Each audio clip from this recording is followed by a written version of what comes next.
It is being torn apart right now. A wall of concrete that blocked a river for over 100 years demolished on purpose. This was the largest dam removal in history. It cost $351.4 million. And the river that everyone said was dead, it came back. What scientists found after the wall fell is what nobody expected. There was a fish above that dam that had not seen the ocean in 100 years, and the moment the wall came down, it remembered. There were small birds living in this forest whose blood now carries chemistry from the deep ocean. And along this river, trees that went a century without a single salmon are starting to be fed by the sea again. One woman helped make all of it possible. In the early 1900s, 2 dams were built on the Elwha River to generate electricity for booming factories. The Elwha Dam went up in 1913. The Glines Canyon Dam followed in 1927. Neither one had a fish ladder. Not a single way around.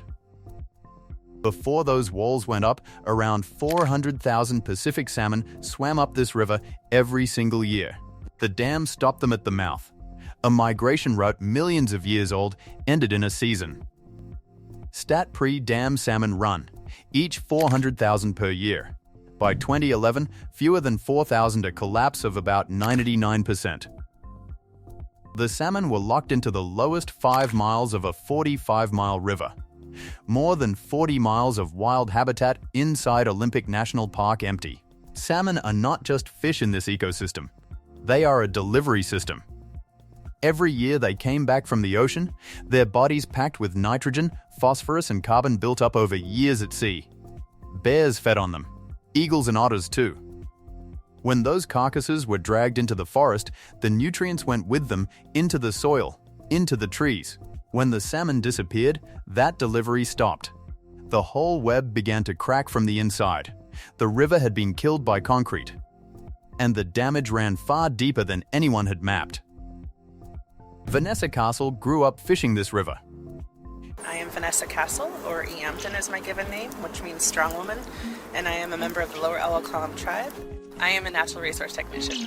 She is a member of the Lower Elwha Klallam Tribe, of people who have fished the Elwha and lived alongside it for generations beyond counting. For them, salmon is not a resource. It is a relationship tied to identity, ceremony, and what it means to belong to a place.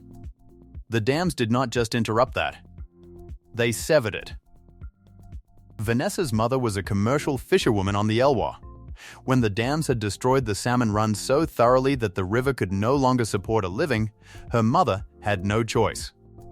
She left. She moved to the open ocean and fished there instead on water that was not hers, far from the river she knew. The dams did not just kill fish. They drove a family off their own water. Today, Vanessa is a natural resources technician for her tribe. She monitors the fish returning to the river. She tracks animals deep in the Olympic wilderness, including cougars. She maps what is coming back and records what is still missing.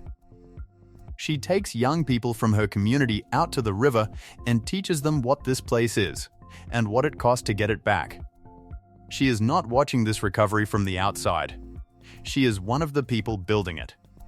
She has a son. His name is Braven. He is growing up on this river, the same water his grandmother was forced to leave. The same water his mother spent years fighting to restore. That is the 3-generation wound the dams cut open.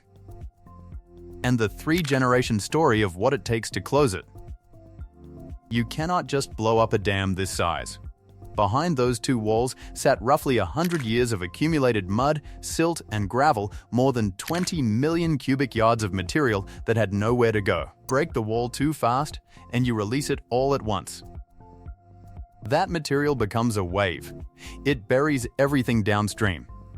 Any life that had begun to return, gone. The engineers had to solve a problem that had no precedent. Nothing on this scale had ever been removed before. Think of it like draining a giant bathtub 1 inch at a time, while cleaning a century of sediment off the bottom without flooding the room below. That was the engineering problem. And the pace it required had nothing in common with the speed of a normal demolition crew. It required a kind of patience the original dam builders never had and never needed. It also required trust that if they got this right, the river would do the rest. Removal of the Lower Elwha Dam began in September 2011 and finished by March 2012. The larger Glines Canyon Dam, set deep inside Olympic National Park, came down fully by August 2014. Stat Elwha Dam removed September 2011, March 2012. Glines Canyon Dam, August 2014. Total cost $351.4 million. Built into the schedule were what engineers called salmon windows, planned pauses in the work so that fish attempting to return could pass upstream without being smothered by the churning sediment. Every layer calculated, every pause deliberate. Nothing left to chance. As the walls came down, the trapped sediment moved. The water turned black. The river mouth pushed dozens of meters out toward the ocean. It looked like a disaster. It was not. It was a reset, controlled, planned, necessary from the start. The river was clearing out 100 years of silence. The scientists watching the recovery expected salmon to return slowly, from the ocean, over years. What actually happened first stunned them. Steelhead and rainbow trout are the same species, not related identical.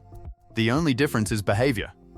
Steelhead migrate to the ocean and return to spawn. Rainbow trout stay in fresh water their whole lives. When the dams went up 100 years ago, the steelhead above the walls were trapped. They could not reach the sea. Generation after generation, they lived and died in fresh water as rainbow trout. But the ability to migrate was never gone. It was sleeping in their genes, waiting. The dam had suppressed it. It had not erased it. When the concrete came down and the Elwha reconnected with the Pacific, something woke up. Those trout descendants of fish that had not seen the ocean in 100 years swam out to sea. They came back as full steelhead. Scientists confirmed it by DNA. These were the offspring of the imprisoned fish, completing a journey none of them had ever made. Stat DNA confirmed returning steelhead were direct descendants of trout trapped above the dam for 100 years. And one thing more. A type of steelhead scientists believed was completely gone from this river, the summer-run steelhead, also came back. Nobody had predicted that. Nobody remembered the birds promised at the start. American dippers live along the Elwha. They dive directly into fast-moving water to hunt insects, salmon eggs, young fish. Scientists took blood samples from dippers along the recovering river and ran them in the lab. What they found was ocean chemistry. Isotopes present only in deep seawater, locked inside the blood of a bird that never leaves the forest. The salmon's ocean nutrients are moving back into the food web from river to bird, from sea to land. And the forest, the third mystery. When salmon die after spawning, their bodies wash onto the banks. Bears, otters, and hawks carry them into the trees. The carcasses decay and feed the soil. After 100 years without salmon, those nutrients are just beginning to return to the trees along the Elwha. The process is only starting again. It will take decades to rebuild what was lost. In October 2023, the Lower Elwha Klallam Tribe held its first ceremonial salmon fishery on the Elwha since the dams went up. About 7,000 coho were expected. The tribe chose to catch only 177 deliberately, carefully, to protect a recovery still finding its footing. Vanessa was on the water that day. She said it completely filled her spirit to exercise her treaty rights on her own ancestral river, the same rights her ancestors fought for. Her son Braven was there, eating salmon from the Elwha for the first time in his life. His grandmother was driven off this water. His mother helped bring it back. He grows up with it as his own. Coho returns on the Elwha past 6,000 in 2021. Not the finish line an early signal. What was proved here did not stay here. In 2024, 4 dams came off the Klamath River, the largest dam removal in history, built on what the Elwha taught. Hundreds of miles of habitat returned to salmon overnight. Discussions are now underway about the Lower Snake River dams. If they move forward, it becomes the largest ecological restoration in North American history. The same movement is spreading through Europe, Spain, France, Finland barriers coming down across the continent. The Elwha is not a finished story.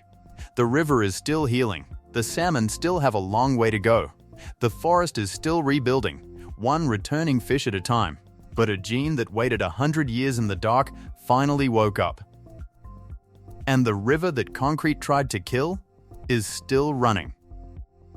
If this story stayed with you, leave a thought in the comments below. Subscribe and turn on the bell. There are more investigations like this one coming.